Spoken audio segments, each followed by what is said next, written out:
کہ یہ رات جو ہے مخفی کیوں رکھی گئی؟ تعین کے ساتھ کچھ معلوم نہیں یہ رات کون سی رات ہے، اس کا جواب تو میں بعد میں دوں گا کہ اس میں جو آراء ہے مختلف، لیکن یہ کہ اس کو کیوں مخفی رکھا گیا اس پر کچھ پیاری باتیں ہیں جو مفسرین نے کہی ہیں۔ پہلی بات تو یہ کہ جتنی عظیم چیزیں ہیں ان سب کو مخفی رکھا تھا۔ قیامت کب آئے گی؟ آئے گی، یہ یقینی ہے۔ کب آئے گی؟ یہ تو امور میں سے ہے کہ جس کا علم نبی اکرم صلی اللہ علیہ وسلم کو بھی نہیں دیا گیا، جبرائیل کو بھی نہیں۔ چنانچہ حدیث جبرائیل میں واضح طور پر الفاظ موجود ہیں، وَمَا الْمَسْئُولُ عَنْهَا بِأَعْلَمَ مِنَ السَّائِلِ، کچھ معلوم نہیں، نہ سائل کو معلوم نہ مسئول کو معلوم قیامت کب آئے۔ اب یہ عظیم حقیقت مخفی رکھا گیا اور اس کا خاص طور پر ذکر کیا گیا سورہ طٰہٰ میں، اَقَامُ فِيهَا لِتُجْزَىٰ كُلُّ نَفْسٍ بِمَا تَسْعَىٰ۔ اگر تعین کر دیا جاتا تو جو قریب کے زمانے کے لوگ ہوتے وہ تو خوب پھر محنت کرتے آخرت کے لیے، اور ذرا پھاٹنے والے ہوتے وہ ذرا تصاہل کرتے اس کے بارے میں۔ اس کو رکھا گیا ہے، تلوار لٹکی ہوئی ہے، کسی بھی وقت گر سکتی ہے یہ، جیسے گلوٹین کبھی اگر آپ نے دیکھا ہو جس طریقے سے کہ اس کا چھرا گرتا ہے، کسی بھی وقت گر سکتی ہے، لہذا ہر وقت چوکس رہو، چوکس میں رہو، جیسے کہ صحابہ کرام کی شان معلوم ہوتی ہے بعض روایات سے کہ ذرا تیز ہوا چلتی تھی تو وہ سمجھتے تھے قیامت آ رہی۔ اس درجے استعزاز تھا اعصاب کے اوپر، اس کا اتنا اثر تھا کہ ذرا تیز دھکر چلا اور انہوں نے سمجھا قیامت آ رہی۔ تو اس طریقے سے قیامت کو مخفی رکھا گیا۔ اَقَامُ فِيهَا لِتُجْزَىٰ كُلُّ نَفْسٍ بِمَا تَسْعَىٰ۔ نہ آج سے 100 برس پہلے والوں کو معلوم تھا کہ قیامت کب آئے گی، نہ آج والوں کو معلوم ہے، نہ اگر ابھی دنیا کی عمر ہے ابھی 100 برس اور تو قیامت سے ایک دن پہلے بھی شاید یقینی طور پر معلوم نہ ہو سکے کہ کل قیامت آ رہی ہے، تاکہ ہر وقت جو ہے امتحان اتنا ہی شدید رہے، اتنا ہی کڑا امتحان رہے ہر ایک کے لیے۔ لِتُجْزَىٰ كُلُّ نَفْسٍ بِمَا تَسْعَىٰ، تاکہ ہر بھی نفس کو بدلہ ملے اس کی سعی کے مطابق۔ اسی طریقے سے موت کا وقت معلوم نہیں، وَمَا تَدْرِي نَفْسٌ بِأَيِّ أَرْضٍ تَمُوتُ، کہاں موت آئے گی کچھ معلوم نہیں، کہاں موت آئے گی، کب موت آئے گی کچھ معلوم نہیں۔ اسی طرح نوٹ کیجئے صلاۃ وسطیٰ، حافظوا علی الصلوات والصلاۃ الوسطیٰ، معین نہیں، اس کے لیے آراء اگرچہ ہے، اکثر آراء جمع ہو گئی ہے صلاۃ العصر کے بارے میں، لیکن تعین سے حتمی طور پر نہیں کہہ سکتے۔ یہ رائے بھی ہے کہ کوئی بھی معین نہیں، تمام نمازیں جو ہے وہ صلاۃ وسطیٰ کی حکم نہیں۔ بہترین نماز کوشش کرو کہ پوری محافظت کرو، صرف نماز کی نہیں، بہترین نماز، ہر نماز تمہاری بہترین نماز ہونی چاہیے، ہر روز روز عید ہو، ہر شب برات۔ اگر اللہ تعالیٰ کے ساتھ کوئی قلبی ربط ہے تو ہر دن جو گزر رہا ہے وہ روز عید ہے، اور ہر شب جو گزر رہی ہے وہ شب برات۔ لیکن اگر وہ کہ انسان کو غفلت اس کے قلب پر طاری ہے تو وہ عید کا دن بھی اس کے لیے ایک عام دن ہے، اور شب برات بھی اس کے لیے ویسی ہی ایک رات ہے جیسی کہ ہر روز آتی ہے اور چلی جاتی ہے۔ اس اعتبار سے اس کو بھی خاص جو ہے معین نہیں کیا گیا صلاۃ وسطیٰ کون سی۔ اسی طرح بعض روایات میں جو آتا ہے اس میں اعظم اللہ کا ایک نام ایسا ہے کہ اس کے واسطے سے اللہ سے جو بات مانگی جائے وہ رد نہیں، لیکن وہ کون سا نہیں بتایا گیا۔ اقوال ہے، اندازے ہیں، حی و قیوم پر زیادہ، الحی قیوم پر زیادہ لوگوں کا جو ہے وہ اجماع ہوا ہے، لیکن یہ کہ یقین سے نہیں کہہ سکتے۔ تو اسی میں اس کو بھی نوٹ کر لیجئے کہ اس کو مخفی رکھا گیا ہے لیلۃ القدر کو۔ لوگ زیادہ سے زیادہ محنت کریں، زیادہ سے زیادہ مشقت کریں، اس کے لیے جو بھی اس کی قدر و منزلت سے کسی درجے میں آگاہ ہے، وہ اگر معین ہی ہو جاتا کہ ایک شب یہ ہے تو پھر تو سب کے سب اس رات میں محنت کر لیتے، باقی راتیں جو ہیں وہ پھر سونی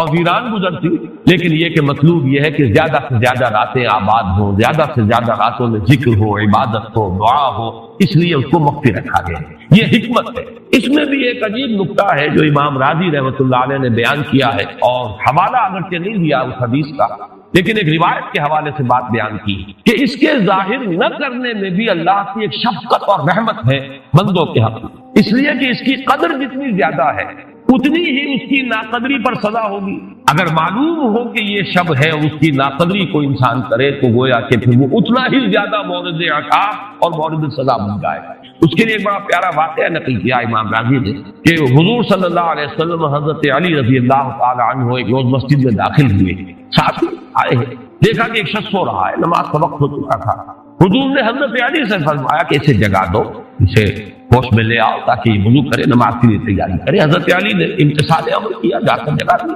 لیکن پھر ایک سوال کیا حضرت کہ حضور آپ کو خود نیکی کے کاموں میں بہت سبقت فرمانے والے ہیں، سباق بالخیر یہ لفظ ہے، سبقت کرنے والے بہت کثرت کے ساتھ، تو آپ نے یہ جو ہے یہ کام خود کیوں نہیں فرمایا، اور مجھے کیوں اس کے لیے آپ نے حکم دیا؟ آپ خود بھی اسے جگا سکتے تھے۔ آپ نے فرمایا کہ تم اس کی حکمت کو سمجھ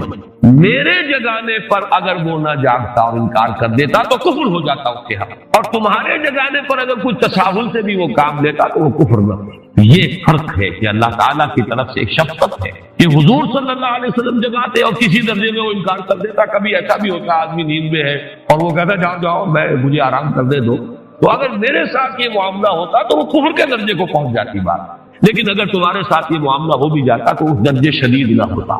تو گویا کہ حضور نے اس شخص پر شفقت کے اعتبار سے یہ شکل اختیار کی کہ خود نہیں جگایا، بلکہ یہ کہ حضرت علی رضی اللہ تعالیٰ عنہ کو حکم دیا کہ اسے جگا۔ تو یہ نقطہ کہ لیلۃ القدر کے اخفاء میں یہ بات بھی ہے کہ اگر اس کو عیاں کر دیا جاتا، معین کر دیا جاتا، تو پھر جو لوگ اس سے غافل رہتے پھر وہ بہت سخت ناقدری کا ارتکاب کرتے اور بڑی سزا کے متوجہ بھی جاتے۔ شہر رمضان الذی انزل فیہ القرآن، جس میں نازل کیا گیا قرآن۔ اب یہاں بھی ایک سوال آیا، ہمیں معلوم ہے کہ حضور پر تو نازل ہوا ہے وہ 22-23 برس میں، ہمارا چونکہ عام سوچنے کا انداز جو ہے وہ عیسوی سال سے ہے، تو نوٹ کر لیجئے کہ سن 610 عیسوی میں قرآن مجید کی وحی کا آغاز ہوا اور 632 میں حضور کا انتقال ہو گیا، 22 برس ہے۔ 22 سالوں میں تھوڑا تھوڑا کر کے قرآن مجید کی نزول کی تکمیل ہوئی ہے محمد رسول اللہ پر۔ تو یہ رمضان میں کیسے نازل کیا گیا؟ اور دوسری طرف ہم دیکھتے ہیں کہ لیلۃ القدر یا لیلۃ المبارکہ جو قرآن مجید میں 2 جگہ آیا ہے، انا انزلناہ فی لیلۃ القدر وما ادراک ما لیلۃ القدر، لیلۃ القدر خیر من الف شہر، وہ ایک رات میں اترنے کا ذکر ہے، اور اس میں تطبیق موجود ہے کہ وہ لیلۃ القدر رمضان مبارک ہی کی ایک رات ہے۔ اس اعتبار سے یہ جو رمضان میں یا رمضان کی ایک مبارک شب میں قرآن کا نازل کیا جانا، اس کا مفہوم کیا ہے؟ 2 آراء اس میں ہیں۔ ایک تو یہ کہ آغاز نزول جو ہوا محمد رسول اللہ صلی اللہ علیہ وسلم پر وہ لیلۃ القدر میں ہوا اور وہ ماہ رمضان مبارک میں ہے، گویا کہ اس کو تعبیر کیا گیا کہ ہم نے اس کو نازل کیا لیلۃ القدر میں، یا رمضان کا مہینہ وہ ہے جس میں قرآن نازل کیا گیا۔ ایک دوسرا مفہوم کہ جو صحیح تر ہے اور زیادہ اس پر اجماع ہے وہ یہ ہے کہ انزال کا مصدر جب آتا ہے، انزل ینزل انزالا، یہ باب افعال کا خاصہ ہے، کوئی کام دفعتاً کر دینا، اور جب باب تفعیل میں وہی مصدر آئے گا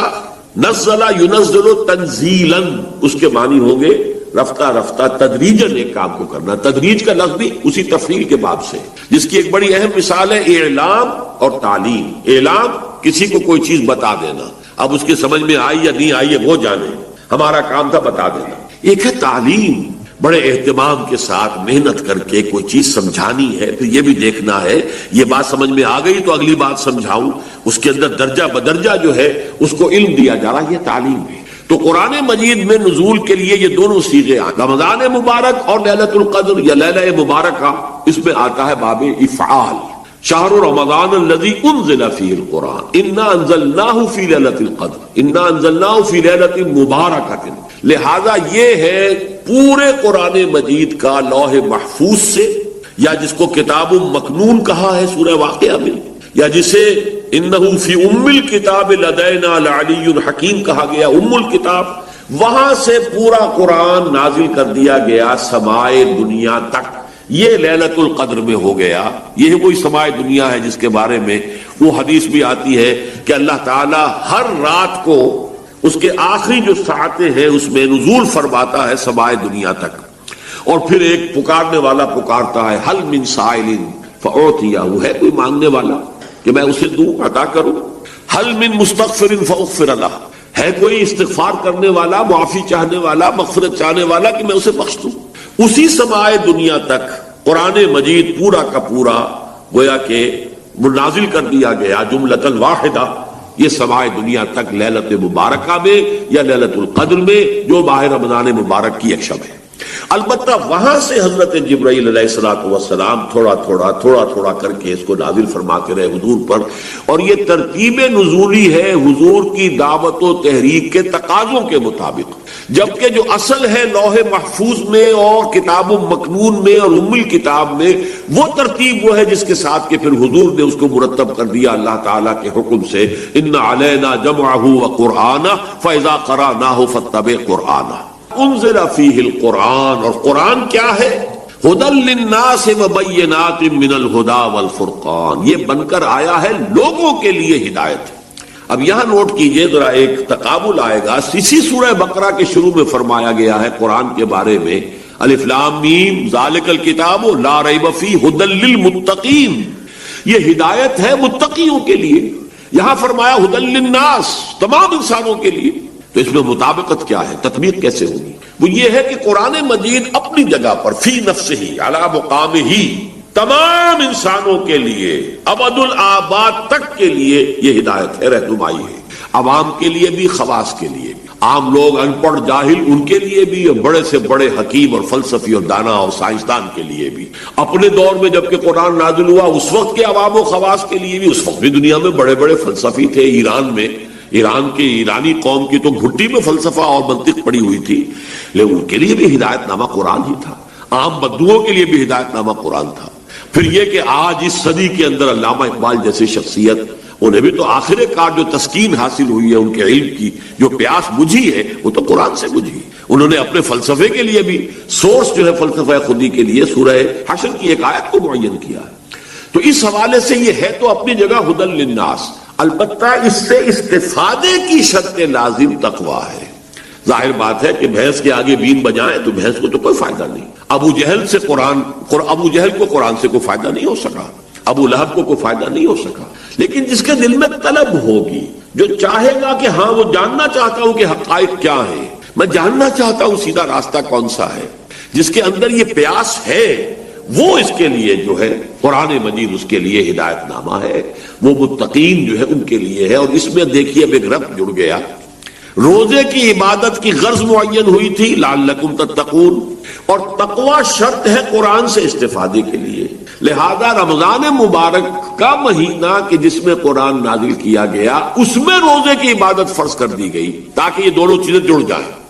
روزے کے ذریعے سے تقوی پیدا ہو اور اس تقوی کی پونجی لے کر ایک انسان کھڑا ہو رات کو اور وہ قرآن مجید کی تلقی کی کوشش کرے۔ تلقی کے معنی کیا ہے؟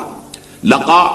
ملنا، ملاقات کرنا، اسی سے ملاقات باب مفعلہ ہے، ملاقات، اور اسی تلقی تفاعل کے بدل پر کوئی چیز حاصل کرنا۔ آپ قرآن کو حاصل کرنا چاہتے ہیں لیکن اس کے حصول کے لیے تقوی شرط ہے۔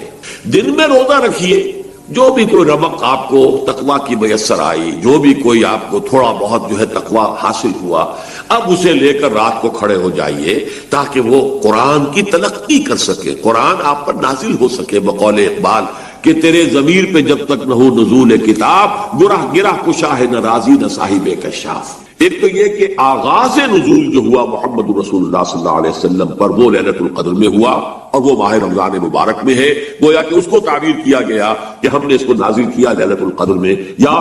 رمضان کا مہینہ وہ ہے جس میں قرآن نازل کیا۔ ایک دوسرا مفہوم کہ جو صحیح تر ہے اور زیادہ اس پر اجماع ہے وہ یہ ہے کہ انزال کا مصدر جب آتا ہے، انزل ینزل انزالا، یہ باب افعال کا خاصہ ہے، کوئی کام دفعتاً کر دینا، اور جب باب تفعیل میں وہی مصدر آئے گا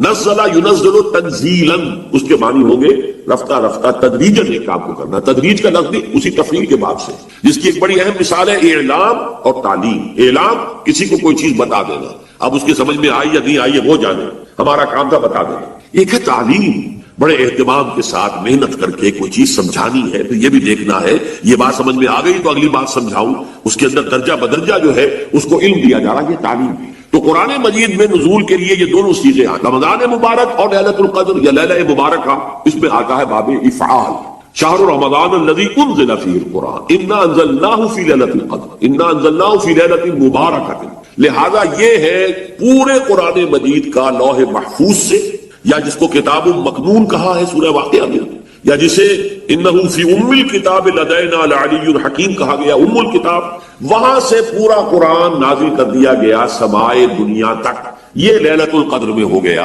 یہ کوئی سمائے دنیا ہے جس کے بارے میں وہ حدیث بھی آتی ہے کہ اللہ تعالیٰ ہر رات کو اس کے آخری جو ساعتیں ہیں اس میں نزول فرماتا ہے سمائے دنیا تک، اور پھر ایک پکارنے والا پکارتا ہے حل من سائل فاعطیہ، وہ ہے کوئی مانگنے والا کہ میں اسے دوں، عطا کروں،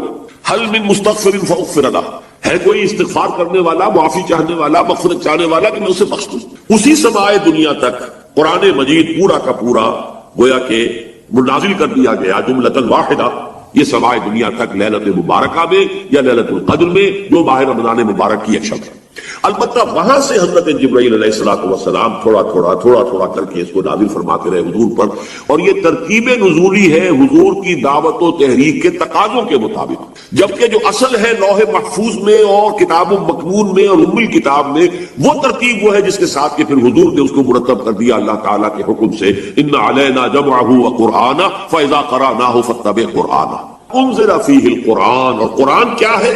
ہدی للناس وبینات من الہدی والفرقان، یہ بن کر آیا ہے لوگوں کے لیے ہدایت۔ اب یہاں نوٹ کیجئے ذرا ایک تقابل آئے گا، اسی سورہ بقرہ کے شروع میں فرمایا گیا ہے قرآن کے بارے میں، الف لام میم ذالک الکتاب لا ریب فیہ ہدی للمتقین، یہ ہدایت ہے متقیوں کے لیے۔ یہاں فرمایا ہدی للناس، تمام انسانوں کے لیے، تو اس میں مطابقت کیا ہے، تطبیق کیسے ہے؟ وہ یہ ہے کہ قرآن مجید اپنی جگہ پر فی نفسہ علی مقامہ، تمام انسانوں کے لیے ابد الآباد تک کے لیے یہ ہدایت ہے، رہنمائی ہے، عوام کے لیے بھی خواص کے لیے، عام لوگ ان پڑھ جاہل ان کے لیے بھی، اور بڑے سے بڑے حکیم اور فلسفی اور دانا اور سائنسدان کے لیے بھی۔ اپنے دور میں جب کہ قرآن نازل ہوا اس وقت کے عوام و خواص کے لیے بھی، اس وقت بھی دنیا میں بڑے بڑے فلسفی تھے، ایران میں، ایران کی ایرانی قوم کی تو بھٹی میں فلسفہ اور منطق پڑی ہوئی تھی، لیکن ان کے لیے بھی ہدایت نامہ قرآن ہی تھا، عام بدوؤں کے لیے بھی ہدایت نامہ قرآن تھا۔ پھر یہ کہ آج اس صدی کے اندر علامہ اقبال جیسی شخصیت، اور ابھی تو آخر کار جو تسکین حاصل ہوئی ہے ان کے علم کی، جو پیاس بجھی ہے وہ تو قرآن سے بجھی۔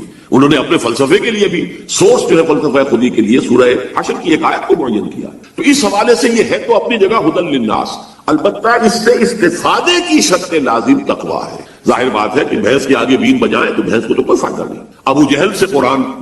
کو قرآن سے کوئی فائدہ نہیں ہو سکا، ابو لہب کو کوئی فائدہ نہیں ہو سکا، لیکن جس کے دل میں طلب ہوگی، جو چاہے گا کہ ہاں وہ جاننا چاہتا ہوں کہ حقائق کیا ہیں، میں جاننا چاہتا ہوں سیدھا راستہ کون سا ہے، جس کے اندر یہ پیاس ہے،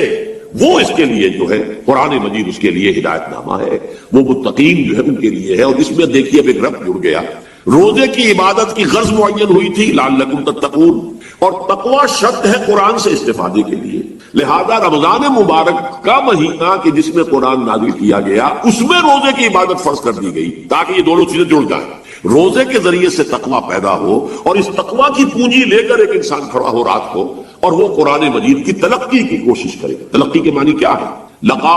ملنا، ملاقات کرنا، اسی سے ملاقات باب مفعلہ ہے، ملاقات، اور اسی تلقی تفاعل کے بدل پر کوئی چیز حاصل کرنا، آپ قرآن کو حاصل کرنا چاہتے ہیں لیکن اس کے حصول کے لیے تقوی شرط ہے۔ دن میں روزہ رکھیے، جو بھی کوئی ربق آپ کو تقوی کی میسر آئی، جو بھی کوئی آپ کو تھوڑا بہت جو ہے تقوی حاصل ہوا، اب اسے لے کر رات کو کھڑے ہو جائیے تاکہ وہ قرآن کی تلقی کر سکے، قرآن آپ پر نازل ہو سکے بقول اقبال کہ تیرے ضمیر پہ جب تک نہ ہو نزول کتاب گرہ کشا ہے نہ۔ تمہید کے بعد اب میں شروع کروں گا استقبال رمضان کے ضمن میں روزے کی حکمتیں کیا ہیں، اس کے احکام کیا ہیں۔ نمبر 1، شریعت محمدی میں روزے کی تدریجی فرضیت، یہ جو تمہیدی مضمون ہے اس ضمن میں وہ بہت اہم ہے۔ پہلی بات یہ جان لیجئے کہ اہل عرب جو قریش بھی، اہل مکہ اور قریش کے تابع بقیہ تمام بنی اسماعیل بھی، اور ان کے تابع جو بھی عرب میں دوسرے قبیلوں کے لوگ تھے کہ جو عربی تھے اور مشرک تھے، وہ سب اس کے اندر مراد ہے۔ تو فرمایا گیا کہ ان لوگوں میں روزے کی عبادت معروف نہیں تھی، یا تو یہ ہے کہ حضرت ابراہیم علیہ السلام کے زمانے میں روزے کی عبادت تھی ہی نہیں، کیونکہ یہ لوگ اپنے قول کے مطابق ملت ابراہیم پر تھے، لیکن یہ ہے کہ بہرحال روزے کی عبادت سے نہ آشنا۔ کیا وجہ ہے یہ ہم نہیں جانتے، آپ کو معلوم ہے نماز سے وہ واقف تھے، اگرچہ اس کا حلیہ انہوں نے بگاڑ دیا تھا، تالیاں بجاتے تھے، سیٹیاں بجاتے تھے یہ، لیکن نماز کہتے تھے اسے نماز۔ طواف سے وہ واقف تھے، اگرچہ اس کے ضمن میں اتنی گھناؤنی حرکت بھی کی تھی کہ مرد اور عورتیں وہ بالکل برہنہ ہو کر طواف کرتے تھے، تو اسے بہت فضیلت والی بات سمجھتے تھے، بہت خدا رسیدگی کی بات سمجھتے تھے کہ کامل برہنہ ہو کر طواف کیا جائے، لیکن بہرحال طواف تھا۔ اسی طرح ایام عرفہ، ایام منی یہ بھی موجود تھے۔ تو حج کے بھی بہت سے ارکان جو ہیں ان کے ہاں معروف تھے، اور ویسے خیرات و صدقات، چاہے زکوٰۃ ایک خاص نظام کے تحت نہیں تھی، لیکن زکوٰۃ و صدقات، بھوکوں کو کھانا کھلانا، یہ ان کے ہاں اعلیٰ اقدار میں یہ چیزیں شامل تھی، اخلاقیات کے اونچے مقامات۔ اس صوم کا ان کے ہاں قطعاً کوئی ذکر نہیں تھا، روزے کی عبادت جو ہے ان کے ہاں بالکل نہیں تھی۔ البتہ صوم کا لفظ موجود، یہ لفظ وہ استعمال کرتے تھے اپنے گھوڑوں کے لیے، روزہ رکھواتے تھے گھوڑوں کو۔ اس کا پس منظر یہ ہے کہ ان کے ہاں آپ کو معلوم ہے کہ لڑائی، دنگا فساد، جنگ اور یہ کہ غارت گری کرنا، لوٹ مار کرنا، یہ تمام ان عرب قبائل کا پیشہ تھا، اصل پیشہ یہی تھا۔ اس میں ان کے پاس دو جانور تھے، ایک تو اونٹ جو ہے وہ ان کی جو آب و ہوا ہے، ان کے جو حالات ہیں اس کے ساتھ پوری مطابقت رکھتا، یعنی اسے کئی دن کھانے کو نہ ملے اسے پرواہ نہیں، ہفتہ بھر پانی نہ ملے اسے کوئی پرواہ نہیں۔ اس اعتبار سے دھوپ کی کتنی ہی جو تپش ہو اونٹ کو کچھ نہیں کہتے، لیکن یہ کہ وہ سست رفتار جانور، لڑائی کے لیے، جنگ کے لیے، خاص طور پر غارت گری جہاں کرنی ہو، جہاں جا کر گویا کہ ڈاکہ مارنا، پھر دوڑنا ہے، بھاگنا ہے، واپس جانا ہے، تو انہیں گھوڑے کی ضرورت ہوتی تھی جو سریع الرفتار ہے، لیکن گھوڑے میں یہ اوصاف نہیں تھے۔ وہ بھوک کو برداشت نہیں کر سکتا، مزمحل ہو جائے گا، وہ پیاس کو برداشت نہیں کر سکتا، مزمحل ہو جائے گا، وہ دھوپ کو برداشت نہیں کر سکتا، مزمحل ہو جائے گا، اور اگر یہ گھوڑا مزمحل ہو جائے تو سوار کا کیا حشر ہوگا، وہ آپ اس سے اندازہ کر لیجئے کہ اصل میں تو پھر ہلاکت سوار کی ہوگی۔ اس لیے وہ اسے تیار کرتے تھے جنگ کی صعوبتوں کو برداشت کرنے کے، اس کا دانا پانی بند کر دیا، اور اس کا منہ جو ہے وہ عرب بدو جو ہوتا تھا خود تو اپنا چہرہ اور سر لپیٹ لیتا تھا کپڑے کے اندر جب وہ چلتی تھی۔ ان کے ہاں باد سموم، تیز آگ جیسی ہوا جو ہے، جس کے اندر ریت کے ذرات بھی ایسے ہوتے تھے گویا کہ کسی پہاڑ کی جو ہے اس کے اندر کی ریت جو ہے وہ چلی آ رہی ہے، تو گھوڑے کا رخ ادھر کر کے کھڑے کر دیتے تھے، خود اپنے منہ پر ڈاٹا باٹا باندھا ہوا اپنی حفاظت کے لیے، تاکہ اس کے اندر دھوپ کی سختی برداشت کرنے کی عادت، پیاس کی برداشت کرنے کی عادت، بھوک کو برداشت کرنے کی، اس کو کہتے تھے صوم۔ صوم کے لفظی معنی رک جانا۔ اب یہ کھانے پینے سے رکا ہوا ہے اور یہ دھوپ کی سختیاں برداشت کرنے کے لیے دھوپ کے اندر، اور وہ جو آتی تھی وہاں پہ باد سموم، اس کے اندر بھی اس کا سامنا کرنے کے لیے تیار۔ تو یہ پس منظر ہے روزے کا لغوی اعتبار سے، اور یہ کہ اہل عرب جو ہے پرانے وہ اس عبادت سے ناواقف، لہذا ہمیں پورے مکی قرآن میں اس کا کہیں ذکر نہیں ملا۔ البتہ مدینے میں جب حضور تشریف لائے اور صحابہ کرام ہجرت کے بعد، تو یہاں آپ نے دیکھا کہ یہودی جو ہے وہ روزہ رکھتے ہیں یوم عاشورہ کا 10 محرم۔ تو حضور نے دریافت کیا کہ یہ تم 10 محرم کو روزہ کیوں رکھتے ہو؟ تو انہوں نے کہا کہ یہ دن ہماری نجات کا دن ہے۔ 10 محرم کو اللہ تعالیٰ نے فرعون کو غرق کیا تھا اور ہمیں نجات دی تھی اس کے ظلم و ستم سے، تو شکرانے کے طور پر ہم روزہ رکھیں۔ تو حضور نے فرمایا کہ موسیٰ کے تو پھر ہم تم سے زیادہ حقدار ہیں، موسیٰ کو مانتے ہیں علیہ السلام، ان کی عزت کرتے ہیں، قدر کرتے ہیں، تو ہم بھی روزہ رکھیں گے۔ تو آپ نے صحابہ کو حکم دیا کہ عاشورہ کا روزہ رکھا۔ پھر کچھ عرصے کے بعد اللہ تعالیٰ کی طرف سے حکم آ گیا، اور یہ حکم جو ہے اس رکوع کی پہلی آیت کے اندر، یا ایھا الذین آمنوا کتب علیکم الصیام کما کتب علی الذین من قبلکم لعلکم تتقون۔ لیکن جیسا کہ میں بعد میں بتاؤں گا، یہ حکم صوم رمضان کا نہیں ہے، بلکہ یہ کہ اللہ کے حکم سے پہلے 3 دن کے روزے فرض کیے گئے، ہر مہینے کی 13ویں، 14ویں اور 15ویں تاریخ کو روزہ رکھا۔ اس میں بڑی حکمت تھی، کیونکہ یہ عادی نہیں تھے روزے کے، انہیں تدریجاً کھو کر کرنا تھا۔ ظاہر بات ہے کہ 30 دن جو ہے وہ تو بڑی مدت ہے، ظاہر بات ہے کہ مئی کا مہینہ بھی آ جائے گا، اس میں جون بھی آئے گا، جولائی بھی آئے گا، قیامت خیز مہینے آ جائیں گے، تو بڑی ہمت جواب دے جائے گی۔ تو پہلے روزہ ہر مہینے 3 روزے رکھنے کی ان کو مشق کرائی جائے تاکہ یہ عادی ہو۔ یہ 3 روزے اگر مئی میں بھی آ گئے، جون میں بھی آ گئے، تب بھی ٹھیک ہے، اس کو انسان 3 دن کی مشقت برداشت کر سکتا، تو پہلے یہ کیا گیا۔ لیکن اس کے ضمن میں یہ حکم دے دیا گیا، اس کو کہتے ہیں وجوب التخییر، یہ اختیار دے دیا گیا کہ یہ 3 روزے تم پر واجب کیے جا رہے ہیں، لیکن یہ کہ اگر تم یہ روزے نہ رکھو تو تم فدیہ دے سکتے ہو، 1 مسکین کو کھانا کھلانا صبح و شام۔ یہ ہے وجوب التخییر۔ دوسری رعایت یہ دی گئی کہ اگر کوئی شخص ان 3 تاریخوں میں بیمار ہو یا سفر پر ہو تو وہ تعداد دوسرے دنوں میں پوری کر۔ یہ ہے گویا کہ سب سے پہلا حکم جو دیا گیا ہے، اور اس کے ضمن میں اب میں چاہتا ہوں کہ آیت نمبر 2 آپ اچھی طرح پڑھ لیں، اپنا سامنے رکھیے اور اس کے حوالے سے یہ بات سمجھ لیں۔ ایام معدودات، یہ دن ہے چند گنتی کے۔ مجھے حیرت ہوتی ہے کہ جدید جو مفسرین ہیں جنہوں نے اردو میں ترجمے کیے ہیں، تفسیریں کی ہیں، ان سب کی نگاہوں سے یہ بات اوجھل رہی کہ یہ در حقیقت رمضان کے روزے کا ذکر نہیں ہے، بلکہ اس ابتدائی حکم سے متعلق ہے کہ جو ہر مہینے میں 3 دن کے روزے رکھنے کا حضور نے دیا تھا۔ لیکن یہ کہ میرا اپنا ذاتی واقعہ یہ ہے زندگی کا، اور یہ اہم واقعات میں سے ہے۔ میں جب میڈیکل کالج میں پڑھتا تھا، سمجھیے 19-20 سال کی میری عمر، اس وقت بھی مجھے یہ احساس ہوا تھا کہ یہ جو 2 آیات آئی ہیں یہاں ایک دوسرے کے تقابل میں، یہ بیک وقت نازل نہیں ہو سکتا، ان میں وقفہ ہو، اور یقیناً پہلا حکم کسی اور پس منظر میں ہے، دوسرا حکم جو بعد میں ہم دیکھیں گے وہ کسی اور پس منظر میں۔ تو میری رائے یہ تھی، اور میں اس پر قائم بھی تھا، بیان بھی کرتا تھا، لیکن ڈرتا تھا، اس لیے کہ اس وقت تک جتنی تفسیریں میں نے دیکھی تھی، ترجمے دیکھے تھے، ان میں سے کسی نے یہ بات کہی نہیں تھی۔ تو ایک آدمی اپنی رائے کے اوپر اتنی بڑی بات کہہ دے تو میں ڈرتا رہتا تھا، لیکن کہتا تھا کہ میری رائے یہی ہے۔ پھر اتفاق سے جماعت اسلامی ہند کا ترجمان ہوتا تھا ماہنامہ زندگی، عروج احمد قادری صاحب اس کے مدیر تھے۔ وہ جو ایک پرچہ آیا اس میں انہوں نے تنقید کی تھی مولانا سید انور شاہ بخاری رحمۃ اللہ علیہ پر، کہ ان کشمیری رحمۃ اللہ علیہ سے ان کے اوپر یہ تنقید کی تھی کہ انہوں نے یہ عجیب بات کہہ دی ہے کہ یہ جو حکم ہے یہ رمضان کا نہیں ہے، بلکہ رمضان سے پہلے جو حضور نے حکم دیا تھا 3 دن کے روزے رکھنے اس سے متعلق۔ اب مجھے اس کے اوپر پورا اطمینان ہو گیا کہ اگر سید محمد انور شاہ کاشمیری رحمۃ اللہ علیہ کی رائے یہ ہے تو متفق گردید رائے ابو علی بارائے من، مجھے اب اس سے زیادہ اور کسی سند کی ضرورت نہیں۔ بعد میں نے جب تفسیر کبیر اور امام راضی رحمۃ اللہ علیہ کی اس کا بھی مطالعہ شروع کیا تو میں حیران ہوا کہ سلف میں تو یہ رائے کثرت سے موجود تھی۔ کیا سبب ہوا ہے کہ آج کے دور کے جو مترجمین اور مصنفین ہیں ان کی نگاہوں سے بالکل یہ بات اوجھل ہو گئی؟ اس معاملے کو میں حل آج تک نہیں کر سکتا، لیکن اب میں پورے تیقن سے آپ سے کہہ رہا ہوں کہ یہ جو پہلی دو آیتیں ہیں ان کا تعلق صوم رمضان سے نہیں ہے، بلکہ ان کا تعلق ہے وہ 3 دن کی۔ اس کی سب سے بڑی دلیل اس کے اندر موجود ہے ایام معدودات، گنتی کے چند دن۔ اب 30 یا 29 دن جو ہے وہ گنتی کے چند دن نہیں ہو سکتے، وہ اچھی بڑی تعداد ہے۔ پھر یہ ہے کہ یہ معدودات جو ہے اس کو کہا جاتا ہے جمع قلت، یہ زیادہ سے زیادہ 9 پر اس کا اطلاق ہوتا ہے، اس وزن پر جو جمع آتی، اور اس میں جو ہے خود قرآن مجید میں حج کے سلسلے میں منا کے قیام کے ضمن میں الفاظ آئے ہیں ایام معدودات، فمن تعجل فی یومین فلا اثم علیہ ومن تاخر فلا اثم علیہ۔ منا میں قیام ہے گنتی کے چند دن، تو جو 2 دن ہی میں جلدی کر کے وہاں سے واپس ہو جائے اس میں بھی کوئی اس گناہ نہیں ہے، اور جو مؤخر کر کے 3 دن پورے کرے اس پر بھی کوئی گناہ نہیں ہے۔ تو وہاں پر بھی نظیر موجود ہے کہ 2 یا 3 دن پر اس کا اطلاق ہو۔ تو یہاں پر ایام معدودات سے جو لازماً یہ مراد ہے کہ یہ 3 دن جو ہے ہر مہینے میں 13ویں 14ویں 15ویں در حقیقت اس روزے سے متعلق یہ آیت آ رہی ہے۔ اور یہ بھی نوٹ کر لیجئے کہ رمضان کے روزے کی فرضیت کے بعد بھی حضور کا معمول اور آپ کے صحابہ کا اور جو بھی ہمارے ہاں اتباع کرتے ہیں حضور صلی اللہ علیہ وسلم کا نوافل میں بھی ان کا یہ معمول ہے۔ ہر مہینے میں یہ 3 روزے حضور بعد بھی رکھتے تھے اور آپ کے بہت سے صحابہ رکھتے تھے، اور آج بھی ہمارے ہاں بہت سے لوگ جو دیندار ہیں اور جن کے اندر یہ جذبہ ہے اتباع سنت کا وہ کر سکتے ہیں۔ 13ویں 14ویں اور 15ویں تاریخوں کا ان کو ایام 20 کہتے ہیں، اس کی راتیں روشن ہوتی، 13ویں رات 14ویں رات 15ویں رات، چاند جو ہے اس کے اندر آپ کو معلوم ہوتا ہے 14ویں کو تو مکمل ہوتا ہی ہے،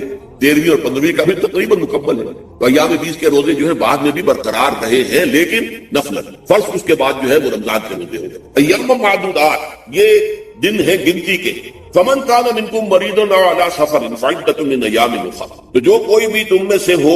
بیمار یا سفر پر تو وہ تعداد پوری کر لے دوسرے دنوں۔ گویا کہ اب اگلی کا ایک تو یہ رعایت ہو گئی، دوسری رعایت وعلی الذین یطیقونہ فدیۃ طعام مسکین، اور ان لوگوں کے ذمے کے جو اس کی طاقت رکھتے ہوں، یعنی مریض بھی نہیں ہے صحت مند ہے روزہ رکھ سکتے ہیں، سفر بھی نہیں ہے سفر پر نہیں ہے مقیم ہے روزہ رکھ سکتے ہیں، پھر بھی نہ رکھے تو ان کے لیے بھی ایک اختیار، اسی لیے میں نے لفظ استعمال کیا کہ وجوب الگ تخییر، واجب تو ہے لیکن اس میں ایک اختیار دے دیا گیا۔ وہ اختیار کیا ہے؟ فدیۃ طعام مسکین، تو پھر یہ ہے کہ ایک مسکین کو کھانا کھلا دینا۔ فدیہ کہتے ہیں کسی چیز کا بدل ہو جائے، جیسے کہ جنگی مجرم ہے اس کا فدیہ ہے، گویا کہ اس کو دے کر وہ پھر آزاد ہو جائے گا، فدیہ اس کو کہتے ہیں۔ ففدیۃ طعام مسکین، لیکن یہ ہے کہ فمن تطوع خیر فہو خیر اللہ، اور جو نیکی سے خیر کرنا چاہے مزید تو وہ اس کے لیے بہتر ہے، ایک کے بجائے 2 کو کھلائے، 3 کو کھلائے، 4 کو کھلائے، 10 کو کھلائے، تو یہ تو ترغیب ہے، لیکن کم سے کم ایک مسکین کو کھانا کھلانا 2 وقت کا۔ وَأَن تَصُومُوا خَيْرٌ لَكُمْ، اب دیکھیے یہ لفظ بول رہے ہیں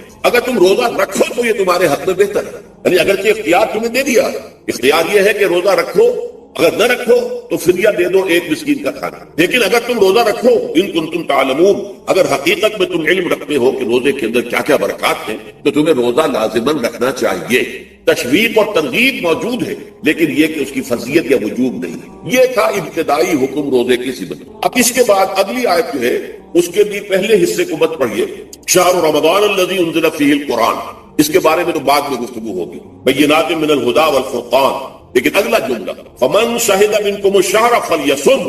اب یہ رمضان کے روزے کی فرضیت کا حکم۔ رمضان کا مہینہ وہ ہے جس میں قرآن نازل کیا گیا، اس کے بارے میں جیسا کہ میں نے عرض کیا پھر بعد میں عرض کروں گا، لیکن جو شخص بھی تم میں سے موجود ہو اس مہینے میں، اپنے گھر میں موجود ہے، اپنے شہر میں موجود ہے، سفر پر نہیں ہے، یا یہ ہے کہ جو شخص بھی اس مہینے کو پائے، اس کی زندگی میں یہ مہینہ آ جائے، یہ برکتوں کا ایک موقع اسے مزید حاصل ہو جائے، فلیصم، یہ امر کا صیغہ، یہ وجوب ہے مطلقاً۔ اب اس میں جو 2 رعایتیں پہلے دی گئی تھی ان میں سے ایک کو برقرار رکھا، ومن کان مریضا او علی سفر فعدۃ من ایام اخر، یہی وہ الفاظ ہیں جن کی بنا پر میرا گمان اس وقت بھی یہ تھا کہ یہ 2 بیک وقت نازل نہیں ہو سکتی آیا، یہ جو تکرار ہے بیماری تکرار ہو جائے گی پھر اگر ایک ہی وقت میں نازل ہو رہی ہے، اور قرآن مجید کی فصاحت اور بلاغت سے یہ چیز بعید ہے کہ وہاں پر اس طرح کی تکرار بلا سبب ہو رہی ہے۔ قرآن میں اور بہت سی آیات ہیں جن میں کہ آپ کو معلوم ہے کہ پورا رکوع ہے سورہ مزمل کا، اس میں قیام اللیل کا حکم ہے، پھر اسی کے آخر میں وہ آیت شامل کر دی گئی ہے جو کم سے کم 1 سال بعد نازل ہوئی، جس میں کہ رات کے قیام کا وجوب ختم کر دیا گیا، اور صرف یہ کہ جتنا بھی تم سے ممکن ہو سکا کرو، ضروری نہیں ہے کہ 1/3 شب ہو، آدھی ہو، 2/3 ہو، جتنا بھی ممکن ہو قرآن پڑھا کرو رات کو، گویا کہ وہ فرضیت جو تھی قیام اللیل کی وہ ختم ہو گئی۔ اس حوالے سے وہ جو ناسخ ہے، منسوخ کرنے والی آیت بھی اس کے ساتھ ہی رکھ دی گئی تاکہ وہ جو اصل حکم تھا وہ بھی برقرار سامنے رہے اور جس نے آ کر اسے منسوخ کیا وہ بھی برقرار رہے اور سامنے رہے۔ اسی طرح یہاں پر بھی یہ حکم آیا، کتنے عرصے کے بعد آیا یہ مجھے معلوم نہیں، لیکن یہ کچھ عرصے کے بعد آیا ہے۔ جب رمضان کا مہینہ وہ ہے کہ جس میں قرآن نازل کیا گیا، اب جو شخص بھی اس مہینے کو پائے اس پر لازم ہے کہ اس کے روزے رکھے۔ ہاں من کان مریضا او علی سفر، جو شخص ہو مریض، بیمار ہو یا سفر پر ہو، فعدۃ من ایام اخر، تو وہ تعداد پوری کر لے دوسرے دنوں میں۔ یرید اللہ بکم اليسر ولا یرید بکم العسر، اللہ تمہارے ساتھ آسانی چاہتا ہے، سختی نہیں چاہتا۔ یہ اصل میں کیوں کہا ہے؟ اس کی وجہ سمجھ لیجئے، آج بھی آپ کو اپنے ہاں ایسے لوگ مل جائیں گے جن کا تقویٰ کا تصور اتنا غلط ہو گیا ہے کہ 104 درجے کا بخار ہے، روزہ چھوڑنے کو تیار نہیں۔ بھلے آدمیوں، اللہ نے تمہیں ایک رخصت دی ہوئی ہے تو خام خواہ اپنے اوپر یہ شدت کیوں لے رہے؟ لیکن لیتے ہیں، روزہ چھوڑنے کو تیار، روزہ قضا نہیں، سفر پر جا رہے ہیں روزہ قضا کرنے کو تیار نہیں۔ ایک موقع پر ایک غزوے کے دوران ایسا ہوا کہ کچھ لوگوں نے روزہ رکھا ہوا تھا، لیکن وہ اتنے یوں سمجھیے مزمحل ہو گئے کہ جب پڑاؤ پر پہنچے تو جن کا روزہ نہیں تھا انہوں نے تو بڑی چاق و چوبند طریقے سے خیمے نصب کیے، سارا بندوبست کیا، اور یہ جا کر بے سود ہو کر بے ہوش ہو کر گر پڑے۔ تو حضور نے فرمایا ان کو دیکھ کر، لیس من البر الصیام فی السفر، سفر میں روزہ رکھنا یہ کوئی نیکی کا کام نہیں، یہ نیکی کا غلط تصور ہے کہ تم نے اپنے اختیار کر دی، یہ تمہارے اندر تشدد پسندی پیدا ہو رہی ہے۔ دین کے احکام میں جو مقصد ہے وہ کیا ہے؟ یرید اللہ بکم اليسر ولا یرید بکم، اسی پر عمل کرتے ہوئے حضور نے فرمایا کہ جو بھی علماء دین ہیں یا جو رہنمایان دین ہیں ان کا کام کیا ہے؟ آپ نے فرمایا یسروا ولا تعسروا، دیکھو آسانیاں پیدا کرو، سختیاں پیدا نہ کرو۔ دین میں سختیاں پیدا کرنا بھی وہ اسر اور اغلال بن جاتا ہے کہ جس کو رفع کرنے کے لیے اور جس سے لوگوں کو، یہودیوں کو اور تمام اہل کتاب کو نجات دینے کے لیے اللہ تعالیٰ نے اپنے رسول محمد صلی اللہ علیہ وسلم کو بھیجا۔ وَيَضَعُ عَنْهُمْ إِصْرَهُمْ وَالْأَغْلَالَ الَّتِي كَانَتْ عَلَيْهِمْ، کہ جہاں وہ نیکی کا حکم دیتے ہیں، بدی سے روکتے ہیں، پاکیزہ چیزوں کو حلال ٹھہراتے ہیں اور خبیث چیزوں کو، ناپاک چیزوں کو حرام قرار دیتے ہیں، وہیں پہ لوگوں کے اوپر سے وہ بوجھ بھی ختم کرتے ہیں کہ جو انہوں نے خام خواہ اپنے اوپر لادا۔ تو ان میں سے یہ بھی ہے کہ یہ نیکی کا کام نہیں ہے کہ آپ سفر میں ہیں اور روزہ رکھیں۔ یرید اللہ بکم اليسر ولا یرید بکم العسر ولتکملوا العدۃ، لیکن یہ بات واضح رہے کہ اب تمہارے لیے تعداد کو پورا کرنا لازم ہے، یہ نہیں ہے کہ آپ اس کی جگہ پر فدیہ دے دیں تو بات پوری ہو جائے گی۔ نہیں، روزے کی تعداد آپ کے رمضان میں 2 روزے 3 روزے چھوٹ گئے بیماری کی وجہ سے، ٹھیک ہے، لیکن دوسرے دنوں میں اس کی قضا دینی لازم ہے، وہ روزے رکھنے جو ہے آپ پر لازم ہے، ان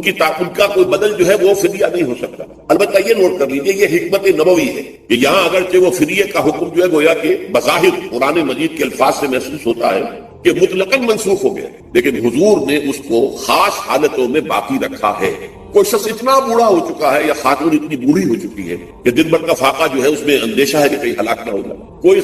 مریض ہے، مرد ہے یا عورت ہے، وہ ڈائبٹیز کی مریضہ ہے، اس کو وہ شوگر کا مرض ہے اور وہ اس کو برداشت نہیں کر سکتی، شوگر لیول بہت نیچے ہو جائے تو موت واقع ہو سکتی ہے۔ کوئی ایسا مریض ہے جس کو مرض سے شفا پانے کی اب کوئی امید ہے ہی نہیں کہ میں مرض سے شفا پا جاؤں گا یا پا جاؤں گی تو اس کے بعد میں روزہ مکمل کر دوں گی، نہیں، ایسے لوگوں کے لیے حضور نے اس رعایت کو برقرار کہ ایسے لوگ اگر ایک مسکین کو کھانا کھلا دیں تو یہ فدیہ بن جائے۔ لیکن جو بھی شخص صحت مند ہو اور صحت کی توقع رکھتا ہو اور جو شخص بھی طاقت رکھتا ہو روزے کا قضا کر دینے کا، اس کے لیے لازم ہے کہ روزوں کی قضا، وَلِتُكْمِلُوا الْعِدَّةَ وَلِتُكَبِّرُوا اللَّهَ عَلَى مَا هَدَاكُمْ، اور تاکہ تم اللہ کی کبریائی کا اعلان کرو اس چیز پر کہ جو اس نے تمہیں ہدایت عطا فرمائی۔ اب اس کا ایک تو ظاہر ہے کہ جب روزے ختم ہوتے ہیں عید الفطر میں تکبیر، اضافی تکبیرات کے ساتھ 2 رکعتیں ہیں جو ہم ادا کرتے ہیں۔ احناف کے نزدیک 6 اضافی تکبیرات ہیں اور اہل حدیث کے نزدیک 12، لیکن تکبیرات ہیں اضافی۔ اور یہ کہ جاتے ہوئے اور آتے ہوئے عید کے لیے آپ جا رہے ہیں تو تکبیرات پڑھتے ہوئے جائیے، واپس آ رہے ہیں تکبیر پڑھتے ہوئے آئیے،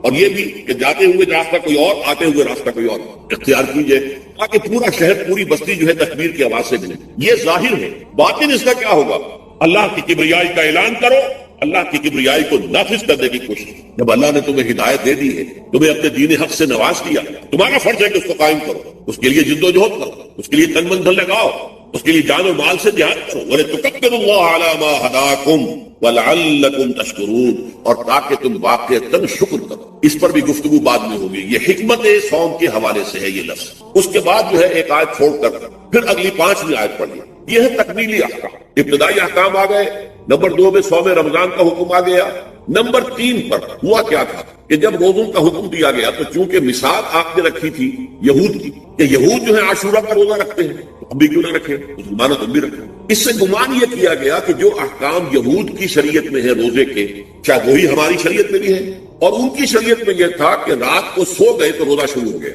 اور وہ روزہ اب نہ کوئی سحری ہے نہ رات میں کے دوران کوئی میاں اور بیوی جو ہے وہ ہم بستری کر سکتے ہیں، بلکہ یہ کہ وہ روزہ صبح سے لے کر پھر جب رات کے بعد صبح آئے گی، صبح سے پھر دوپہر اور شام اور غروب آفتاب پر جا کر روزہ ختم ہو، گویا کہ کم و بیش 20 گھنٹے کا روزہ یا 21 گھنٹے کا روزہ، کیونکہ اگر غروب آفتاب کے 3 گھنٹے کے بعد آدمی سو گیا تو وہاں سے جو روزہ شروع ہوا ہے تو غروب آفتاب پر اگلے روز جو ہے وہ ختم ہوگا تو ہو جائے گا 20-21 گھنٹے کا روزہ۔ یہ روزے کا حکم لوگوں نے سمجھا، اس کی صراحت کوئی نہیں تھی، لیکن لوگ جو ہے کیونکہ صراحت منفی بھی نہیں تھی مثبت بھی نہیں تھی، لہذا وہ رات کے وقت میں جب دن ہوتے تھے روزوں کے، ان کی راتوں میں وہ اپنی جو بھی ایک طبی ضرورت ہے، جو ہم بستری ہے میاں اور بیوی کی، شوہر اور بیوی کی، وہ کر گزرتے تھے جذبات کے اندر، جو بھی اس وقت ان کی احتیاج ہوئی، دل میں کھٹک رہتی تھی کہ پتہ نہیں ہم نے یہ صحیح کام کیا نہیں کیا، غلط کیا۔ تو اس سے یہ کہ ظاہر بات ہے کہ پھر قرآن مجید اسے قرار دے رہا ہے اپنے آپ سے خیانت کرنا۔ جب انسان اپنے ضمیر کے خلاف کوئی بات کر رہا ہو تو چاہے وہ بات صحیح ہے لیکن وہ اسے گناہ سمجھ کے کر رہا ہے تو اس نے تو گناہ کیا، وہ اپنے آپ سے تو خیانت کر رہا ہے۔ ایک شخص ہے وہ بکری کا گوشت کھا رہا ہے لیکن سمجھتا یہ کہ یہ سور کا گوشت ہے، تو اس نے تو سور ہی کا کھایا نا، اس نے بکری کا تو نہیں کھایا، لیکن اس نے سمجھا یہ کہ یہ سور کا گوشت اور کھا رہا ہے۔ اس حوالے سے ایک دغدغہ سا دل میں رہتا تھا، پریشانی۔ تو اب جو یہ 5ویں آیت ہے، طویل ترین آیت ہے اس سلسلے کی، اس میں روزے کے تکمیلی احکامات